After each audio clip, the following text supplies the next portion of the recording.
Good morning, all of you. Myself, Gomti Aharwal. Today, I am going to discuss about maternal adaptation. So, start now. Learning objective. At the end of the discussion, the student will be able to describe the common psychological and physiological changes that occur during pregnancy. Definition of pregnancy. Okay. तो हमारा topic है आज का maternal adaptation. Maternal adaptation का मतलब है मातृ अनुकूलन। जब कोई वूमन प्रेग्नेंट होती है तो उसकी बॉडी और ऑर्गन फीटस के अनुकूल अपने आप को बनाते हैं। सो इसको हम कहते हैं मातृ अनुकूलन, मैटरनल अडेप्टेशन। मैटरनल अडेप्टेशन पढ़ने से पहले हम डेफिनेशन देख लेते हैं प्रेगनेंसी की। कैरिंग फीटस और embryo in the वूम of the mother.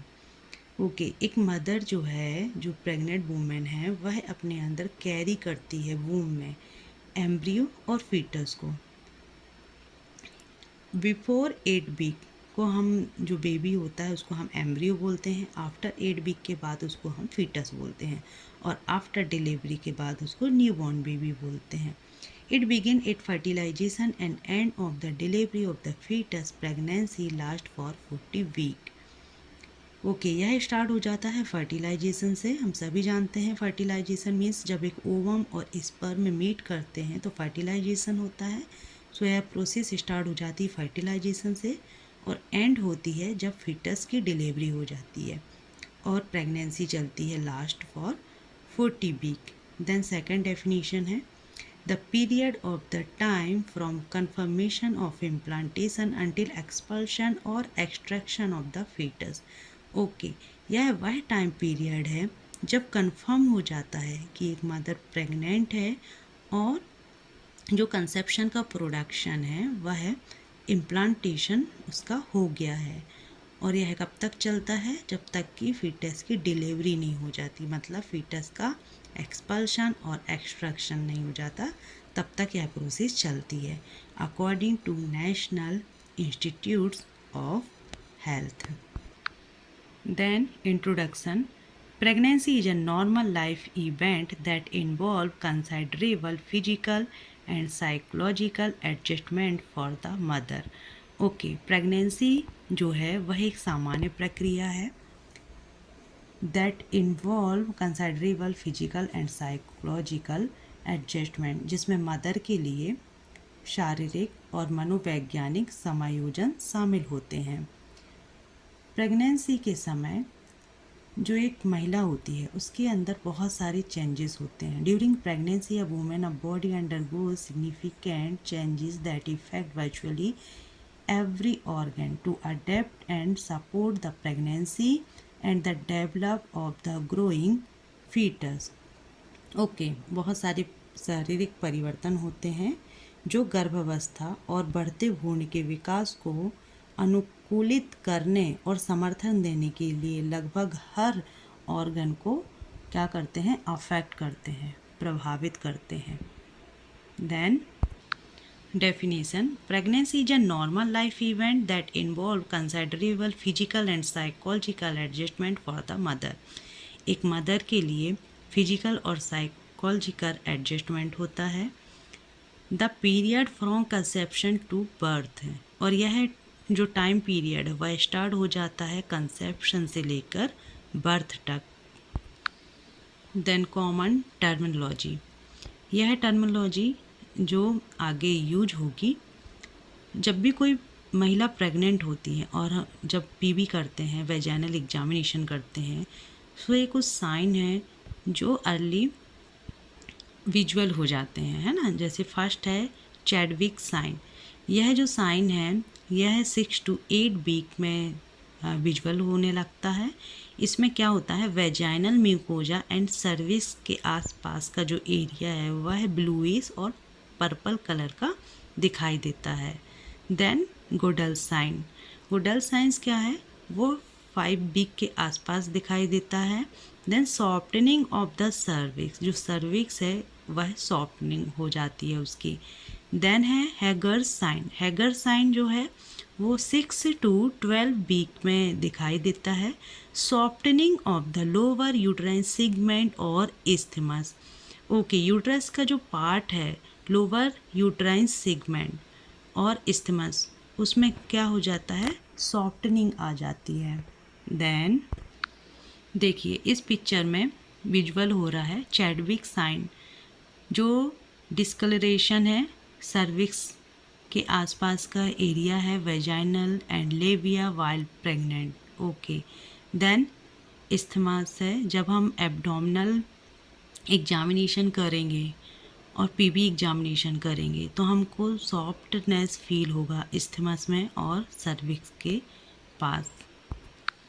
So maternal adaptation में हम पढ़ने वाले हैं reproductive system, elementary system, metabolic changes, maternal weight gain, haematological changes, musculoskeletal system, cardiovascular changes, respiratory system, GI changes, neurological changes, endocrinal changes, urinary changes, then psychological changes, first trimester, second trimester, then third trimester. So reproductive changes में हम क्या क्या देखेंगे, changes in genital organ. Genital organ हम सभी जानते हैं, vulva, vaginal, uterus, isthmus, cervix, fallopian tube, then ovary, then vulva. सबसे पहले हम देखते हैं कि बल्वा में क्या क्या चेंजेस होता है। ओडीमेटस, ओडीमेटस का मतलब है स्वेलिंग आना। बल्बा का जो आसपास का एरिया है उसमें स्वेलिंग आ जाती है। मोर वेस्कुलर, और जो वेसल्स होती हैं वह ज़्यादा विजुअल होती हैं। क्यों? क्योंकि वह थिक हो जाती हैं। सुपरफिशियल वेरिकोसाइट में appear specially in multipara. Okay, जो बल्बा का आसपास का एरिया है उसमें सुपरफिशियल वेरिकोसाइट्स वेन्स जो होती हैं वो दिखाई देती हैं। वेरिकोज वैन हम सभी जानते हैं, जो वैन है वह उनमें स्वेलिंग आ जाती है और विजुअल हो जाती हैं आसानी से, और यह देखने को मिलता है मल्टीपेरा में। Then labia minora are pigmented and hypertrophic trophied. Okay, बल्मा में जो चेंजेस होते हैं, देन लेबिया माइनोरा में भी चेंजेस आते हैं। देखिए labia majora, outer covering of the genital organ, और लेबिया मेजोरा को हटाकर हम थोड़ा सा अंदर देखेंगे तो वहाँ पे प्रेजेंट होती है लेबिया माइनोरा, जो होती है inner covering of the genital area. So यहाँ पे लेबिया माइनोरा में चेंजेस हो रहे हैं। क्या क्या चेंजेस हो रहे हैं? पिगमेंटेड हो रही है और हाइपरट्रोफिड हो रही है। Hypertrophy means increase size of cell and tissue, and pigmented भी हो रही है साथ में।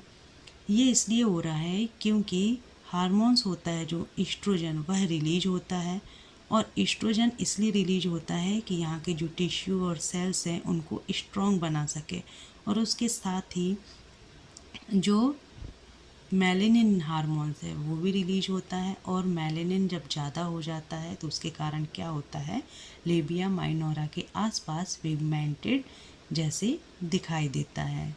देन देखते हैं वेजाइनल में क्या क्या चेंजेस होता है। वेजाइना में होता है blood supply result in, okay, blood supply बढ़ जाती है यहाँ पे, रिजल्ट क्या निकलता है, हाइपरट्रोफिड। ओके, यहाँ भी सेल्स और टिश्यू की जो इंक्रीज नंबर हो रहा है। देन ऑडिमेटस, यहाँ भी स्वेलिंग हो रही है, टिश्यू और सेल बढ़ रहे हैं।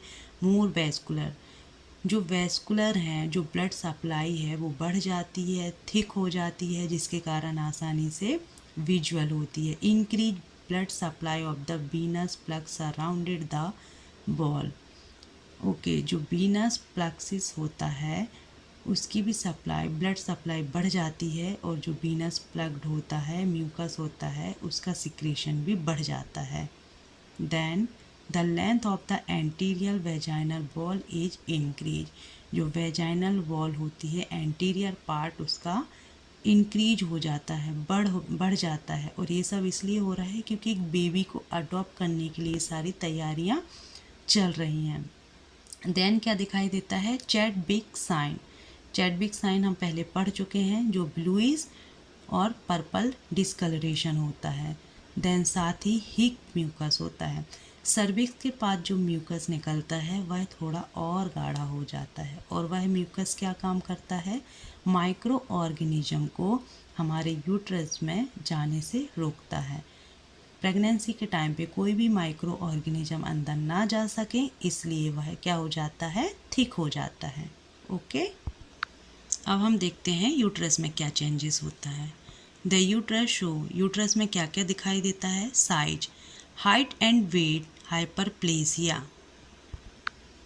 यूट्रस का हाइट और वेट दोनों ही बढ़ जाते हैं, साथ ही क्या हो जाता है, सेल और टिश्यू भी बढ़ जाते हैं, उसको हम बोलते हैं hyperplasia. The height increase from 7.5 centimetre to 35 centimetre. हम सभी जानते हैं कि नॉर्मल हाइट होती है 7.5 सेंटीमीटर, और वह कितनी हो जाती है, 35 centimetre.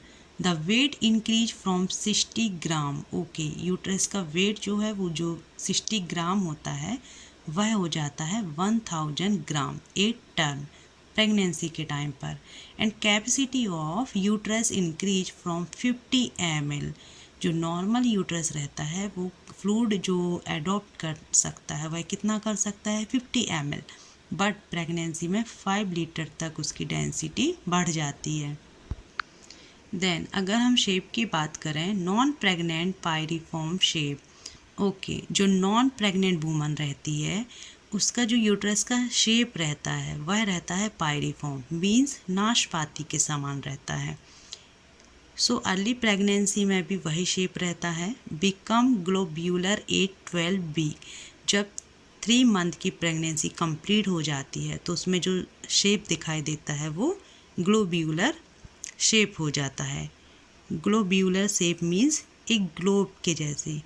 Then as the uterus enlarge, the shape once more becomes pyriform or ovoid by 28 week।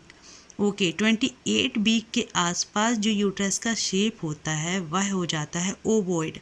ओवोइड shape means होता है एक एग के जैसे। Then changes to spherical beyond 36 week. जब 36 वीक की प्रेगनेंसी होती है तो स्फेरिकल हो जाता है शेप, और स्फेरिकल मीन्स एक बॉल के जैसे हो जाता है। देखिए जिस तरह से इस पिक्चर में दिख रहा है, 12 वीक में है ग्लोब्यूलर, 28 वीक में है ओवॉइड, देन 29 to 40 वीक में है स्फेरिकल, एक बॉल के जैसे। अब हम पोजीशन की बात करें तो नॉर्मल एंटीवर्टेड पोजीशन। ओके, पीछे की ओर झुका हुआ एंटीवर्टेड पोजीशन में रहता है यूट्रस। एंटीवर्टेड आगे की ओर झुका हुआ। Normal anteverted position exaggerated up to 8 week. Okay, exaggerated का मतलब यहाँ पर है बढ़ना। 8 वीक के बाद यूट्रस की जो पोजीशन है वह बढ़ना स्टार्ट हो जाती है। एंटीवर्टेड मीन्स आगे की ओर झुका हुआ, यह नॉर्मल पोजीशन होती है यूट्रस की। द इनलार्ज यूट्रस में lie on the bladder. Okay, जैसे यूट्रस इनलार्ज होता है वह कहाँ शिफ्ट होता जाता है, ब्लैडर के पास। Then primary gravida with good tone of the abdominal muscles. Okay, जो पहली बार प्रेग्नेंट महिलाएं होती हैं उनके जो एब्डोमिनल मसल्स होती हैं उनकी गुड टोन होती है। Then the decidua is the name given to the endometrium during pregnancy. Okay, जो एंडोमेट्रियम लेयर होती है, हम सभी जानते हैं यूट्रस में एंडोमेट्रियम लेयर होती है, उसको प्रेगनेंसी के टाइम पे डेसिडुआ बोला जाता है। There is increase thickness and vascularity of the lining of uterus. Okay, इसकी जो वेस्कुलरिटी ब्लड सप्लाई बढ़ जाती है एंड थिक हो जाती है साइज में। These changes are brought about by progesterone and oestrogen. और यह चेंजेस होते हैं जो हार्मोन्स होते हैं हमारे प्रोजेस्टेरॉन और एस्ट्रोजन के कारण। प्रोजेस्टेरॉन और एस्ट्रोजन क्या करते हैं, एंडोमेट्रियम लाइनिंग को थिक करते हैं। अब बेबी उसमें ग्रोथ करेगा, डेवलपमेंट करेगा, तो उसके लिए अच्छी जगह होना चाहिए ना। ऐसा ना हो कि एक कमज़ोर इन्वायरमेंट मिले उसको और अबॉर्शन हो जाए या किसी तरह से मिसकैरेज हो जाए। इसलिए ईस्ट्रोजन और प्रोजेस्टेरोन क्या करते हैं, एंडोमेट्रियम को अच्छे से थिक करते हैं, इन्वायरमेंट सही करते हैं, वैस्कुलरिटी ब्लड सप्लाई बढ़ जाती है क्योंकि एक बेबी को 9 मंथ तक अडॉप्ट करना है। सो ये सारे चेंजेस होते हैं। Then changes in the muscles. Okay, uterus की जो मसल्स हैं उसमें क्या क्या चेंजेस होते हैं। Hypertrophy increase size of cell and tissue and hyperplasia. यहाँ पे देखिए टिश्यू और सेल का साइज भी बढ़ रहा है, नंबर भी बढ़ रहा है। Occur under the influence of the hormones oestrogen and progesterone. Okay, progesterone और ईस्ट्रोजन के कारण क्या हो रहा है, यूट्रस का साइज बढ़ रहा है। साथ ही उसमें क्या हो रहा है, स्ट्रेचिंग हो रही है। The muscles fibre further elongate beyond 20 week due to distension by the growing foetus. Okay, 20 week के आसपास यूट्रस का साइज और अधिक बढ़ जाता है। क्यों? क्योंकि फीटस को ग्रो करने के लिए। The wall become thinner and a term measures about 1.5 centimetre और लेस। जो एब्डोमिनल जो यूट्रस की वॉल है वह क्या हो जाती है, थिक होती जाती है और 1.5 सेंटीमीटर और लेस हो जाती है। Then arrange the muscles fibre. हम सभी जानते हैं कि यूट्रस में 3 टाइप्स के मसल्स फाइबर होते हैं, outer longitudinal, inner circular and intermediated. So outer longitudinal follow a hood like arrangement. एक हुड लाइक अरेंजमेंट स्ट्रक्चर बनाते हैं, कहाँ पे, फंडस में, जो यूट्रस का टॉप पार्ट होता है वहाँ पर। Then inner circular, it is scanty and have sphincter like arrangement around the tubal prefaces and internal os. Okay, यह ट्यूब लाइक स्ट्रक्चर होते हैं। Intermediated, it is the thickest and strongest layer arrange in criss cross fashion through which the blood vessels run. देखिए इस तरह से muscles fibre जो है वो अरेंज होते हैं। Longitudinal fibre, middle layer, inner layer. यह मसल्स फाइबर इस तरह से अरेंज होते हैं जिसमें कि एक फीटस को, एक बेबी को अच्छे से सपोर्ट मिल सके और ब्लड सप्लाई भी ठीक तरह से हो सके। Then Braxton Hicks contraction. यह स्पोराडिक होते हैं। स्पोराडिक का मतलब यहाँ पर है बिखरे हुए, मतलब क्या है, कंटिन्यू नहीं होते हैं, डिसकंटिन्यू होते हैं। Sporadic means irregular, asymmetrical and painless, low pressure, lasting 30 second से भी कम। मतलब क्या है, इरेगुलर होते हैं, एक जैसे नहीं होते हैं, इनमें कोई पेन नहीं होता है, ज़्यादा प्रेशर नहीं होता है, लो प्रेशर के साथ आते हैं यह, और इनकी जो टाइमिंग है वह 30 सेकंड से भी कम होती है। और यह ब्रैक्सटन हिक्स इसलिए होते हैं कि डिलीवरी के लिए यूट्रस को तैयार करते हैं। जो यूट्रस की मसल्स है, कॉन्ट्रैक्शन है, सारी चीज़ें तैयार होती हैं, इसलिए 3rd ट्राइमेस्टर में ब्रैक्सटन हिक्स कॉन्ट्रैक्शन नॉर्मली आते हैं। Then isthmus.